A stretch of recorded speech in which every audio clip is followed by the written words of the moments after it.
बातमी मुंबईतून मुंबईकरांसाठी पुढील 3 तासांसाठी मुंबईला रेड अलर्ट जारी करण्यात आलेला आहे। मुंबई आणि रायगड जिल्ह्यात अतिमुसळधार पावसाचा इशारा दिलाय। प्रति तास 65 किलोमीटर वेगाने वारे वाहण्याचा अंदाज आहे आणि बाहेर पडताना काळजी घेण्याचं आवाहन करण्यात येतंय। गरज नसेल तर नागरिकांनी बाहेर पडूच नये असं प्रशासनाकडून सूचित करण्यात आलंय।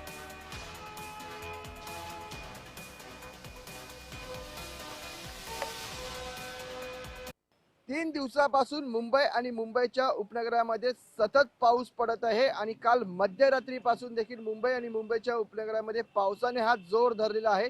त्यामुळे संपूर्ण मुंबई परिसर हा जलमय झालेला आहे।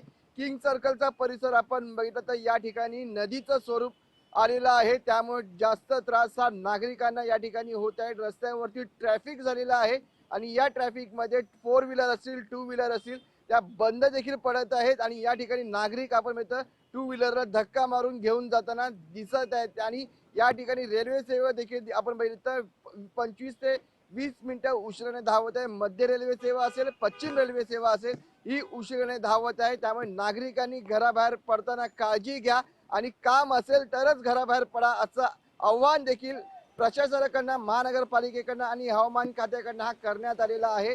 त्यामुळे आता पुढचे 3 तास देखील या ठिकाणी रेड अलर्ट हा जारी करण्यात आला आहे आणि पुढचे 3 तास जोरदार पाऊस होण्याची शक्यता ही वर्तवण्यात आलेली आहे। त्यामुळे नागरिकांनी घराबाहेर पडताना सावधानतेचा इशारा घ्या असा पालिकेकडनं शासनाकडनं आणि हवामान खात्याकडनं सांगण्यात आलेलं आहे। आणि आपण मुंबईची परिस्थिती बघितली तर या ठिकाणी पूर्णपणे धीमी झालेली आहे, कारण की संपूर्ण ठिकाणी वातावरण बघितलं तर जलमय झालेलं आहे आणि या ठिकाणी ज्या गाड्या आहेत त्या स्लोपने रस्त्यावरती धावताना दिसत आहेत।